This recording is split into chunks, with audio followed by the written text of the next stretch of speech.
again, it's recorded. After this, I believe tayo bukas sa ating chapter 2. Hindi na tayo mag-quiz chapter 1. So you can start Ay, already. icebreaker mo na? Why? Ay, after akong ba niya? Icebreaker na agad? Mas akin. Discuss na? Okay. You first introduce yourselves. Masata. Hello everyone, I am Amir Muhammad Nurhan P. And I am Athena Janima Magarang, and today we will introduce to you quantitative analysis.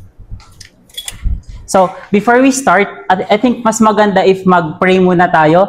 And may I have Mr. Mandara to lead the prayer? She's the man. Ito, mamit ka ng... Ay, sige. Pati din siya.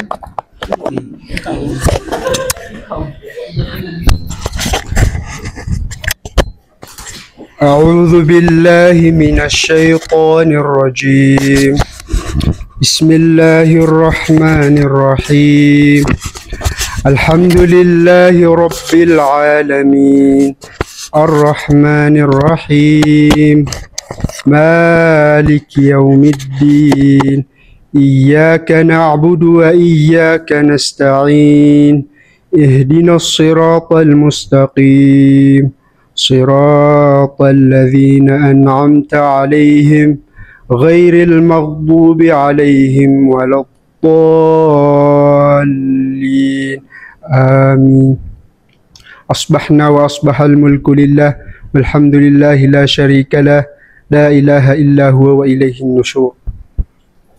Okay, thank you Mr. Mandara. Next slide. Okay, so before natin simulan yung topic natin, mas maganda siguro if alamin muna natin kung anong learning objective natin. Kasi yung learning objective natin, ito yung magki-keep track sa atin para at the end of ito yung magki-keep track sa atin para matutunan natin kung ano yung mga necessary knowledge na kailangan nating matutunan after this chapter, no? Be familiarized with the learning objective kasi at the end of this discussion, no, dapat ma-achieve natin yung mga learning objectives natin para maging effective yung pagtuturo natin at saka yung learning natin. No? First is nandyan yung define and differentiate, trace its origin, third is comprehend its major characteristics, pang-apat yung enumerate its benefits and limitations. Now, unahin natin yung first agenda natin, and that is to define and differentiate. Okay. What is quantitative analysis? So, according to a book entitled Quantitative Analysis for Management 13th edition, authored by Render and others, sabi niya, yung quantitative analysis daw, it is a scientific approach to managerial decision in which raw data are processed and manipulated to produce meaningful information. Ano nga ba ang quantitative analysis? Ang quantitative analysis po ay isang scientific way na paraan para gumawa ng desisyon gamit ang mga numbers at data. Ibig sabihin, kino-collect natin yung mga raw data tapos pinaprocess natin ito gamit ang mga mathematical tools at saka statistical tools para makagawa ng useful information na gagamitin natin sa ating decision making. Sa ganitong paraan, mas naiintindihan natin yung facts at nakakapag-decide tayo ng maayos. Ano ba, kailan ba or saan ba natin ginagamit ang quantitative analysis? Ginagamit po natin ang quantitative analysis sa iba't ibang field. Marami pong pwedeng gamitan ng quantitative analysis. Nandyan yung business, nandyan yung organization, finance, healthcare, marketing, and even the government. Gumagamit po sila ng quantitative analysis, no? For example, no, pwede itong gamitin ng company para malaman nila kung kumikita ba sila ng maayos. At ginagamit din ito ng mga investors para makita nila kung ano yung mga dapat na stocks na bibilhin nila. So, kailan natin gagamitin si quantitative analysis? Ginagamit po natin si quantitative analysis kapag gumagawa tayo ng smart decision, no? For us to be able to do a smart decision, to make a smart decision, kailangan po ng quantitative analysis that is backed up by factual data, factual information. Hindi lang po siya guni-guni or hindi lang po siya kung anong nararamdaman lang natin, no? Mahalaga yung quantitative analysis kasi nagbibigay ito ng objective at reliability sa ating decision at saka sa information na binibigay nito. So, instead na mag-guess-guess lang tayo or hulaan lang natin kung ano yung dapat napiliin natin sa mga alternative choices natin, no? At least, no, meron tayong gumagamit tayo ng real data para makita natin ang patterns at saka mahulaan natin yung future results ng different alternatives natin. In that way, makakapili na tayo kung anong magandang decision ang pipiliin natin. So, yung process, paano ginagawang quantitative analysis? Of course, pinaka-first na gagawin natin, this is also according to the book I cited lately, ang pinaka-first na gagawin daw natin is i-collect natin yung mga raw data. Yun yung mga input natin. After natin ma-collect yung mga raw data, i-clean natin ito. Tatanggalin natin lahat ng mga unnecessary data para mapadali yung quantitative analysis natin. Now, after natin i-collect, dun napapasok yung quantitative analysis. That is the process, no? Ipapasok na natin dyan yung mga mathematical tools, dyan napapasok yung mga statistical data, and after that, i-interpret na natin yung nagawa nating quantitative analysis. Sa interpretation, dun po papasok si output o yung tinatawag natin na meaningful information. After natin i-interpret yung data, yung raw data na nakuha natin lately, makakakuha po tayo ng meaningful information. Itong meaningful information na po ito yung gagamitin natin sa ating decision making. Para yung decision natin is backed up by factual information.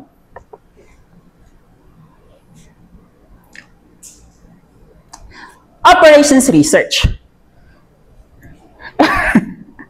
Okay, operations research, meron po kaming binigay na tatlong definition, no? Yung isa nanggaling sa libro at yung isa ni-research po namin with citation po yan. According to Churchman and others, it is the application of scientific methods, techniques, and tools to problems involving the operation system to provide optimum solutions to the problem. Another na definition, sinabi niya na it is the scientific method of providing executive departments with quantitative basis for decisions regarding the operations under their control. Another na definition, yung pangatlong i-provide natin, is that operations research is a scientific methodology for better management decisions. Kung mapapansin natin, different experts and different authors have tried to redefine operations research, but there's one thing that has never been changed, and that is the word scientific. Because operations research po, gumagamit po tayo ng scientific methodology kapag nagkakandak po tayo ng operations research. Okay, ano nga ba ang operations research? Wala pa. Ang operations research po ay isang scientific na way na gumagamit ng math at iba pang tools para lutasin ang mga problem at makakatulong ito sa ating decision making. Anyway, siguro nalilito kayo bakit may pagkasin ng definition lately sa quantitative analysis, pero later i-differentiate din natin sila para mas maintindihan, which is kasama dun sa learning objectives natin. Okay. So, si operations research po, pinapadali ito yung mga complex na problem para mas maintindihan natin ng maayos at makagawa tayo ng mas mabilis at mas magandang solusyon. No? Kailan natin gagamitin sa operations research?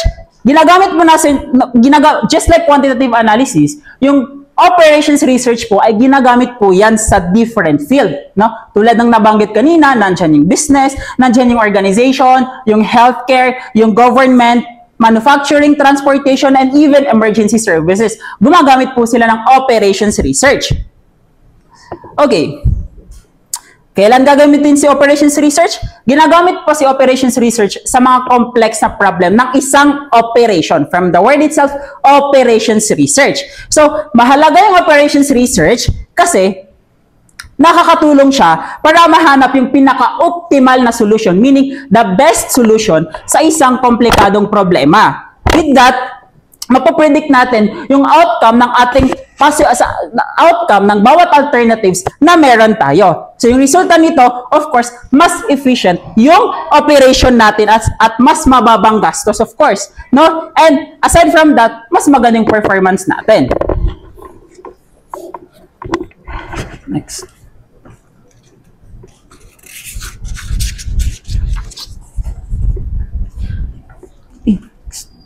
Okay na? Next na. Okay. Now, sa management science naman po, kung titignan natin, nagbigay ulit po kami ng 3 definitions. But then, same with operations research, different experts, different authors have tried to redefine management science. Pero hindi po sila nagkakaiba sa isang word, and that is scientific. Because si management science po is ginagamitan po yan ng scientific methods. Okay, si management science naman po, same with operations research, may pagkasim lang sila pero different lang sila ng applicability and different problems, of course, no? Si management science po ay isang field na tumutulong sa mga managers para makagawa ng better decisions gamit ang scientific methods. Nakafocus ito sa pagsulat, paglutas ng mga problema na may kinalaman sa mga numbers at data. So, in simple term or in simple words, ginagamit nito ang math and science para tulungan ang business and organization na masolusyonan yung mga problema na kinakaharap nito. Saan ginagamit si management science? Si management science po, ginagamit yan sa mga big companies, mga malalaking companies or mga businesses, no, as a whole, as a system. Si management po kasi mas broader yung scope niya kaysa kay operation. Si management science po, ginagamit ito sa mga complex problems na fini-face ni government, mga big companies, even the government agencies at mga hospitals.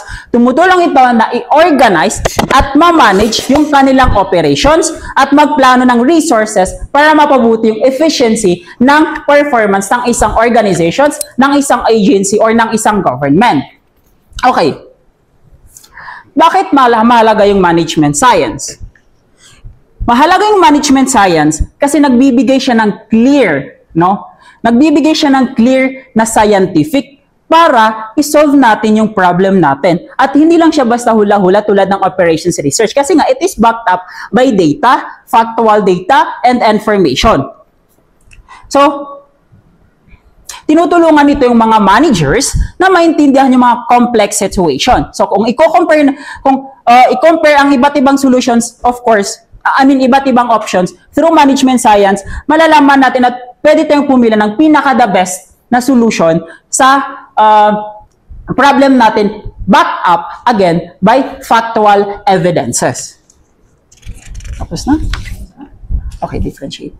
Ano bang pinagkaiba ni management science at operations research? Actually guys, yung quantitative analysis po, until now, wala pa silang nabibigay kung ano talaga yung field or ano talaga yung talagang definition ng quantitative analysis. Pero ang ginamit nila na umbrella term is si management science. Kasi si management science po, nandyan na po si qualitative at saka si quantitative. At pumapasok na rin po dyan si operations research according to our research. No?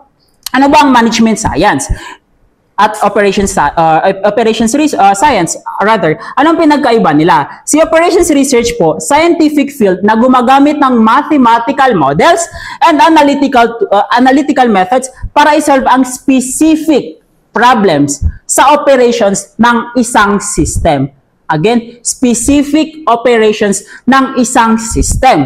Nakafocus ito para makahanap ng pinaka-optimal, pinaka-the best na solution para mapaganda yung decision making ng isang organization. Si management science naman po ay mas broad yung sa kanya. Kumbaga, tinitignan niya yung organization as a whole. Meaning, gumagamit siya ng systematic approach. Therefore, kung gagamit siya ng systematic approach, yung isang decision niya, tinitignan niya kung anong epekto nito sa other part ng organization. For example, if lilitan natin yung presyo nito, ano ba yung epekto nito sa finance? Ano yung epekto nito sa operations? Ano yung epekto nito sa administrative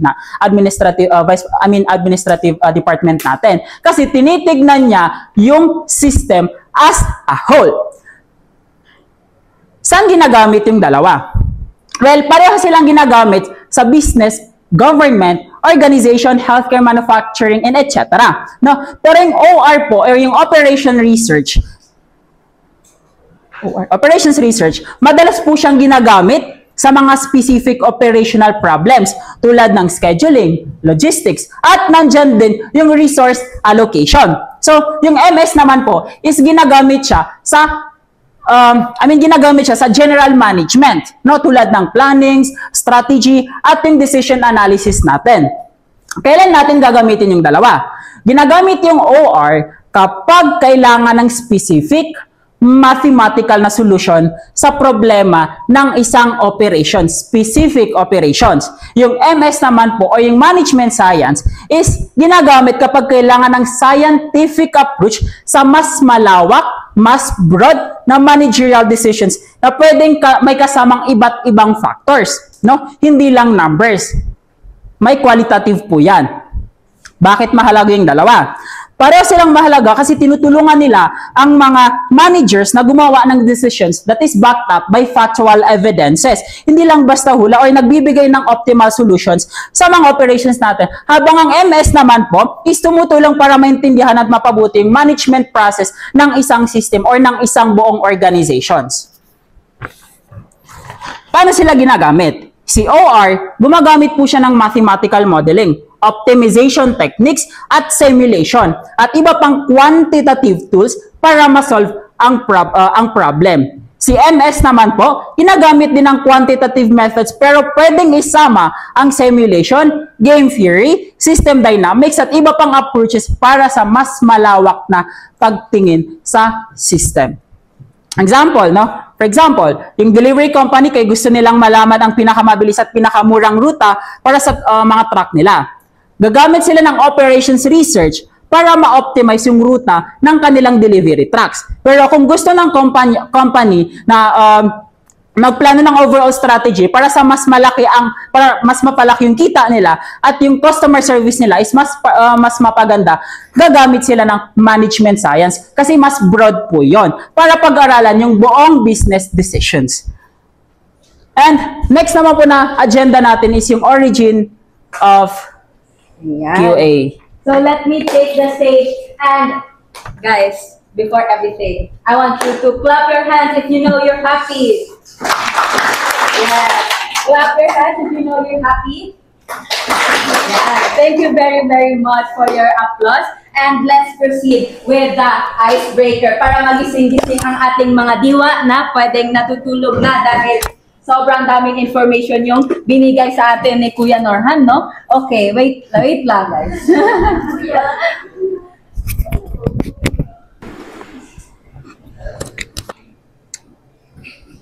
Ayan. So, ang ating for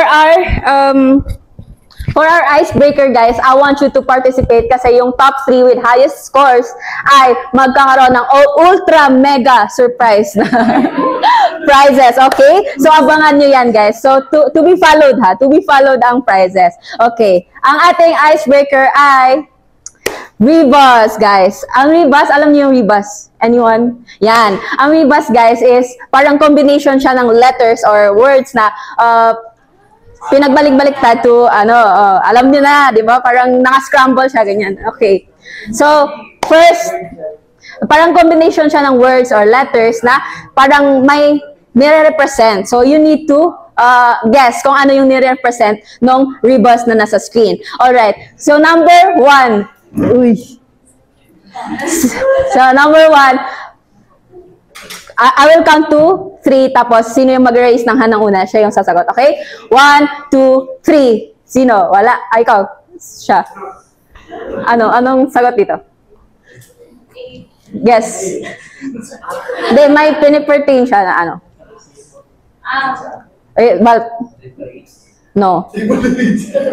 First aid, tama. Anong pangalan mo? Di ba? Ayun. First aid. Kasi di ba, first yung naka-highlight. Okay. Yan. Thank you. Tapos sunod, anong pangalan mo? Tandang mo siya. 1, 2, 3. Another one. 1, 2, 3. Shy mo. Yes, tama.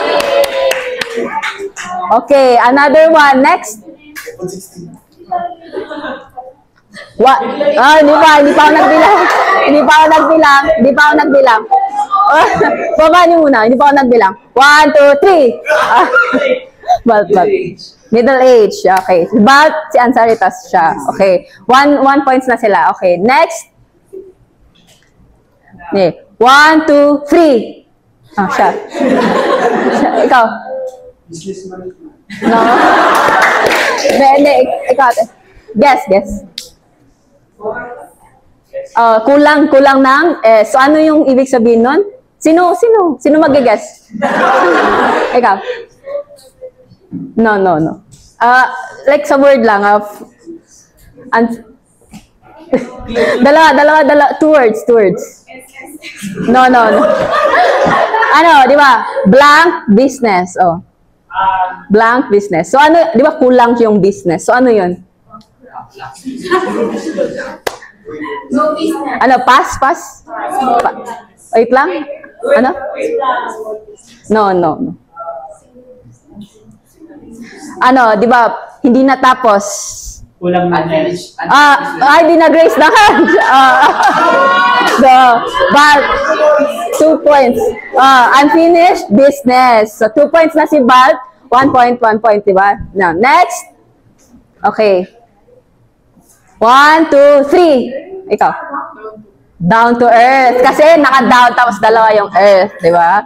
Okay. Next. 2 points na silang dalawa. 1, 2, 3, go. Wait lang. 1, 2, 3. Wala. Okay. My life. Tapos, ano yung mga naka-highlight is 1. So, ano yan? No. Another, ikaw. No. Another, ikaw. No. Ano? Ikaw. Malapit yung sa kanya. Hindi, malapit. Ikaw. No. No. Hindi, tama yung sa kanya, kulang lang. Blank. Once in my life. So, ilan yung? Ano? 4 once in my life. Kasi, okay. Guess. Okay, so far, 2 points, 1 point. So, may chance pa kayo guys kasi, No. Okay, next. 1, 2, 3, go! Eyeshadow. 1 point na rin siya. This is another one. Last two na lang. Yes. 1, 2, 3. 1, 2, 3. Wala. Baba niyo. Baba niyo yan. Baba niyo. 1, 2, 2. Isa pa. 1, 2, 3. Shadow. Misunderstood. Pero 1 point.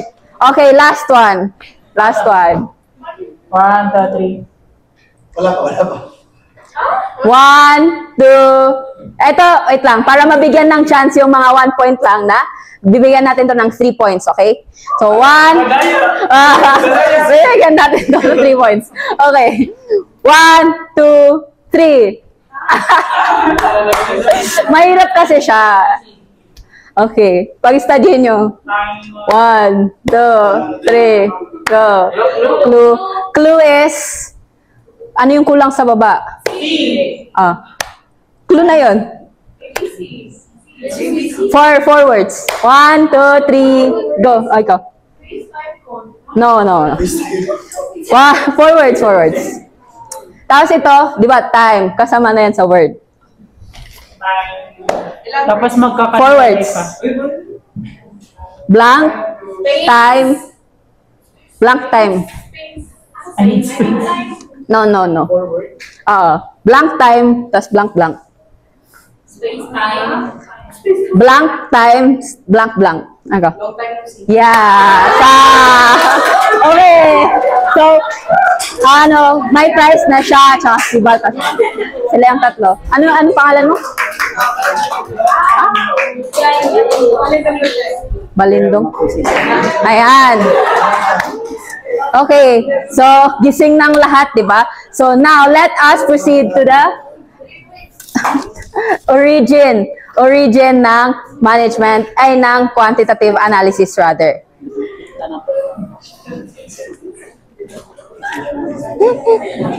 Ayan. So, let us go back to the 1800s. So, picture this. Si Frederick W. Taylor, ayaw niya yung parang, basta estimations lang, gano'n, na parang, okay na yan, ganyan. So, parang ayaw niya sa tinatawag natin na rule of thumb. Like, okay na yan, okay na yan. So, para sa kanya, parang kailangan ng change sa management. That's why, in-invent niya yung management,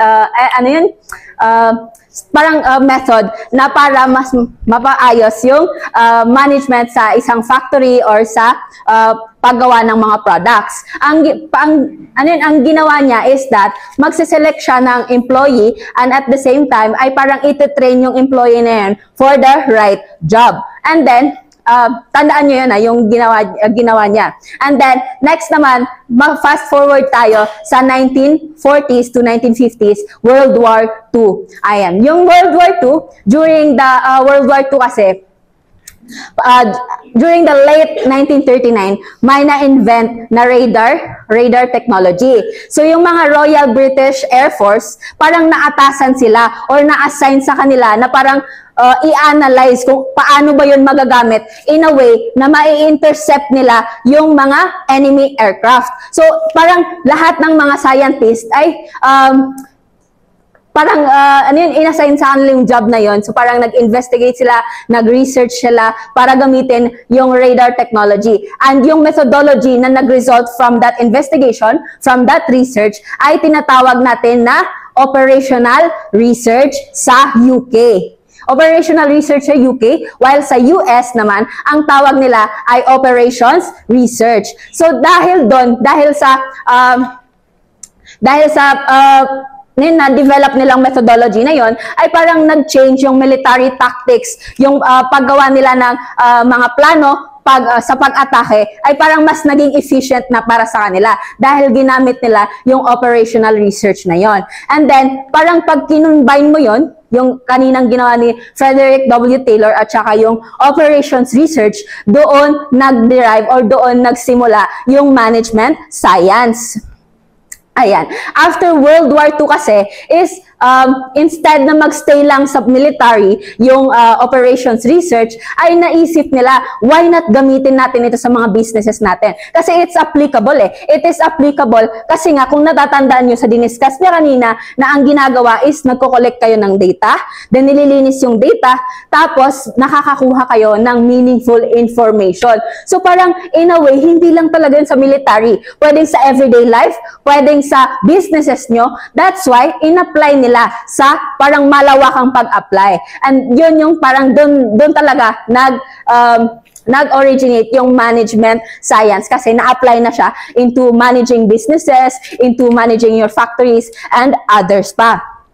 And then, after that, in the 1970s, doon talaga siya,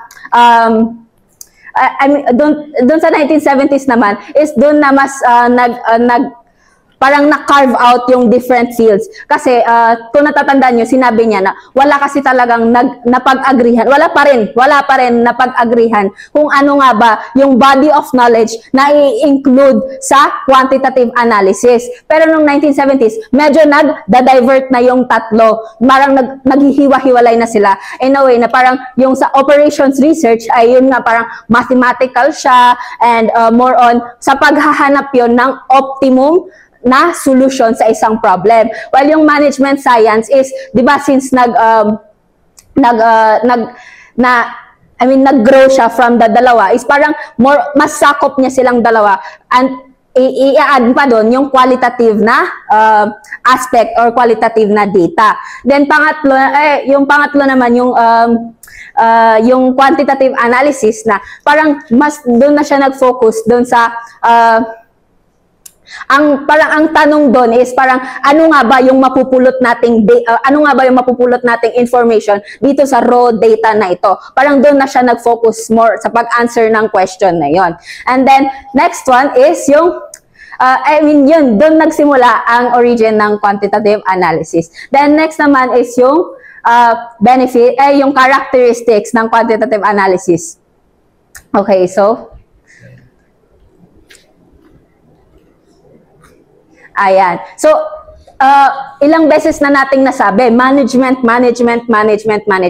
So, I think at this point, alam nyo na nagfo-focus siya, it primarily focuses on managerial decision making. So, parang, kasi pag hawak mo kasi is multi-billion company, or kaya kahit hindi multi-billion, kahit small business mo pa yan, ayaw mong malugi ka dahil sa decision mo na mali, di ba? So, you have to be very careful. That's why, parang isang characteristic talaga ng quantitative analysis is that it focuses on the managerial decision making. Parang nagso-support yung makukuha mong information sa gagawin mong decision. Kasi at least alam mo na hindi mo ginagawa ang decision na yon base lamang sa mga emosyon or sa useless or baseless na mga information. Alam mong nag-investigate ka talaga.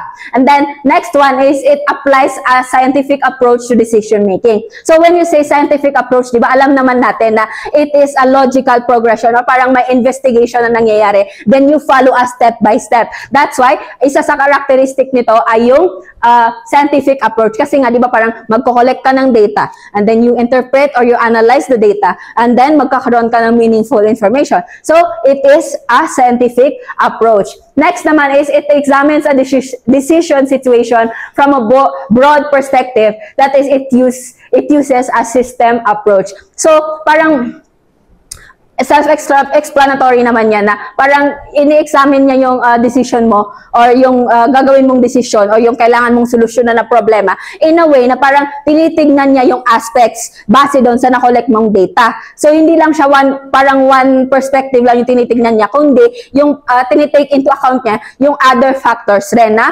quantifiable. Quantifiable kasi yun nga, parang more on numbers siya. Next naman is yung number 4, it uses methods and knowledge from several disciplines. So yun, it is a scientific method. At the same time, it is mathematical. It uses mathematical approach sa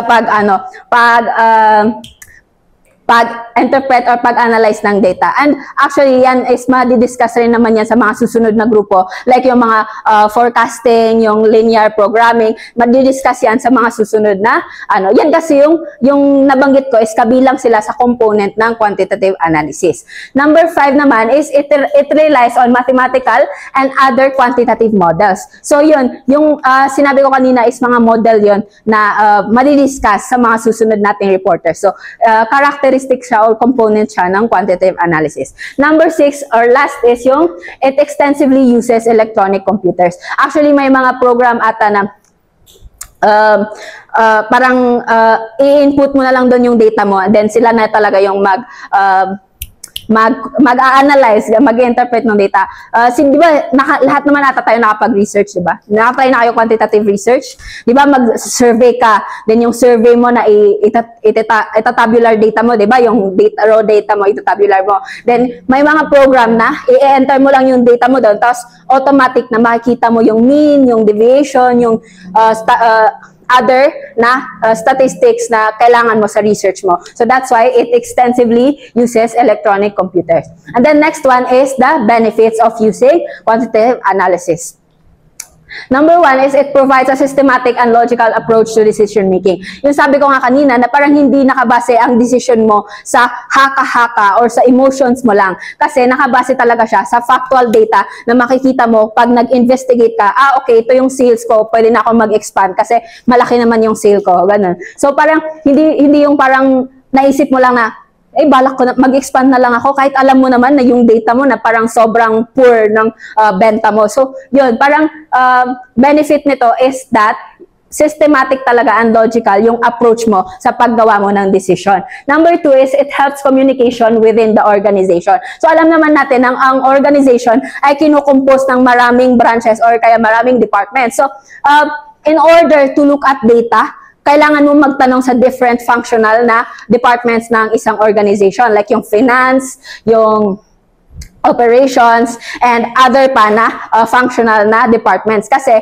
yun nga, parang you need to look at it from a broader perspective kasi hindi lang pwedeng doon ka lang magbe-base sa finance na part kasi what if yung finance part na what if nagkamali pala sila or like may anomaly pala doon sa finance na data. So that's why isang benefit nito is that talagang nai-include yung iba ring parang broader na data. Number 3 is that it permits a thorough analysis of a large number of alternative options. So, yun, malalaman nyo rin sa mga susunod na chapters kung paano ba na parang nag-explore tayo ng mga alternative options, okay? Malalaman rin natin yan sa mga susunod na chapters. Number 4 is it enables evaluation of situations involving uncertainty. Yan naman is yung mini-min niya dyan is yung may tinatawag kasi tayong simulation, which is I think maano rin natin, simulation ng Monte Carlo, which is yung Monte Carlo simulation is dyan natin ini-explore or tinitake into consideration kapag may uncertain situations involving the data na na-collect natin. Okay, next naman is it allows decision makers to judge how much information to gather in a given problem. So, parang binibigyan ng quantitative analysis yung mga judge kung gaano nga ba kalaki or gaano nga ba kalawak yung sakop na kailangan nilang i-research or kailangan nilang i-gather na data. Number 6 is that it enables experimentation with different alternatives using various models. So, as I've said na, yun, mas malilipin pa yung discussion dyan through the next reporters. Number 7 is it allows quick and inexpensive examination of large, sometimes infinite numbers of alternatives. Kaya siya inexpensive kasi pwede siyang ma-automate na, automatic na siya, parang ganon. Kasi may mga, di ba sabi ko nga sa inyo na may mga programs na parang automatic na, parang i-input mo lang yung data mo na okay na. Parang hindi mo siya kailangang ulit-ulitin. Doon lang sa gathering of data, medyo gastos ka. Pero doon sa process mismo na, pwede ka nang gumamit ng mga technological na devices. Number 8 is it enables quick identification of the best available solution. So, as I've said, yung sa discussions natin kanina, na parang makikita mo talaga kung ano yung best road to take doon sa decision mo. Kasi parang makikita mo na parang tinitake into account mo yung other circumstances and then makikita mo na pag ganito ba yung ginawa ko, na ganito ba yung kalalabasan, then malidiscuss rin yan sa mga susunod nating reporters. Lastly is that it increases the effectiveness of the decision. Kasi nga, as i-reiterate na naman natin na parang yung decision mo kasi is based on factual data and hindi ka lang nag-i-invento. That's why parang it increases the effectiveness of yung decision na gagawin mo. And then for the limits is ipapasa ko na ulit ang stage kay Norhan. So ngayon, nalaman na natin yung characteristics and benefits. Sir? Ay. Si Sir Panira, charot. So ngayon, nalaman na natin yung characteristics at saka benefits ng ng ating management science. So ngayon, titignan naman natin yung limitations nito. Mahalaga nating malaman yung limitations nito kasi kapag alam natin yung limitations, kasi lahat naman ng bagay may weakness. So ito yung weakness part ng management science. So dito kapag alam natin yung weakness nito, malalaman natin paano natin gagamitin yung management science in a very favorable way. So, before, I think it is better na mayroong class participation siguro. Muhammad, can you read the first limitation? The first limitation is it is time consuming. Thank you. Huwag ka muna umupo. Ibig sabihin kasi nun, minsan kasi, matagal bago matapos yung process kasi i-collect pa natin yung data. Di ba kapag nagre-research tayo, matagal yung process, dadaan pa yan sa iba't ibang corrections at dadaan pa sa iba't ibang assessments. No? Pangalawa is, Its assessment of uncertainties are difficult to obtain. so, difficult to assess uncertainties. Mahirap kasing i-assess or isukat or i-measure natin yung uncertainties. Kasi, kaya may mga pagkakataon na hindi natin makuha yung exact at saka yung tamang information tungkol sa future ay yung mga unpredictable na situation. Next. It evaluates decisions in terms of sometimes oversimplified model or reality, possibly leading to erroneous recommendations. Yes, sometimes it oversimplifies reality. Yung model kasi na to, masyado niyang ino-oversimplify yung reality, yung totoong nangyayari. Kasi masyado niyang pinapasimple yung realidad, no? Dahil dito pwedeng magkaroon or pwedeng magbigay siya ng maling recommendation at pwede ring may hindi masama na data and then which may lead to an unmeaningful result. Next. It can be expensive to undertake relative to the size of the problem.